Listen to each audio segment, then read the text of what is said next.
Chers amis, apprenants du français, chers élèves, bonjour ou bonsoir. Il vous souviendra que dernièrement, nous avions vu notre leçon sur le bon usage, le bon emploi de l'infinitif dans une phrase. Ça, c'est surtout l'écrit. Et nous vous avions laissé un exercice. Aujourd'hui, nous allons faire la correction de cet exercice-là.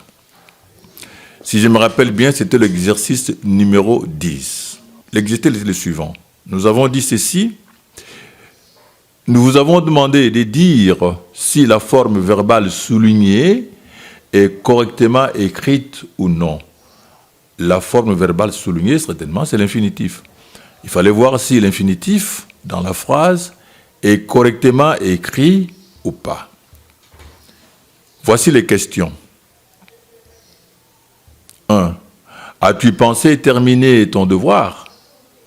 C'était question de voir si terminer dans la phrase-là est bien écrit. 2. À force de beaucoup crier, il a eu mal à la gorge. Crier dans cette phrase est correctement écrit. 3. Il serait mieux de se taire que de trop parler pour ne rien dire. 4. Donc là, dans la troisième phrase, il faut voir si c'est se taire, oui, se taire, et puis parler. Est-ce que c'est bien écrit? 4. Il a mangé sans se laver les mains. Il est tombé malade.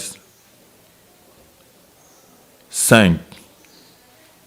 Il s'entraîne intensement pour gagner la coupe. Il s'entraîne intensement pour gagner la coupe. Gagner, c'est bien écrit ou pas? Voilà donc l'exercice que je vous avais laissé la fois passée. Et nous faisons la correction de cet exercice. As-tu pensé à terminer ton devoir? Terminer, c'est l'infinitif. Tu dois garder la forme infinitive. Ce n'est pas bien écrit. Terminer, c'est avec R à la fin. C'est l'infinitif donc. 2. À force de beaucoup crier, il a eu mal à la gorge. Crier. À force de beaucoup crier, il a eu mal à la gorge. Crier, c'est l'infinitif. C'est correctement écrit. 3. Il serait mieux de se taire que de trop parler pour ne rien dire. Il serait mieux de se taire. Se taire, bon, il garde son infinitif, il garde sa forme infinitive, que de trop parler pour ne rien dire. Parler dans la phrase n'est pas correctement écrit. De trop parler. De trop parler. Et nous disons aussi que quand un verbe est précédé d'une préposition, une forme verbale qui est précédée, généralement, il se met à l'infinitif, toujours à l'infinitif. 4.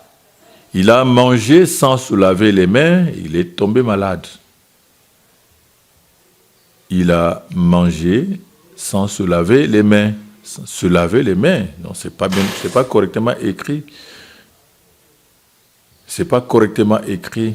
Là, se laver doit garder l'infinitif, la forme infinitive, à l'infinitif. 5. Il s'entraîne intensement pour gagner la coupe.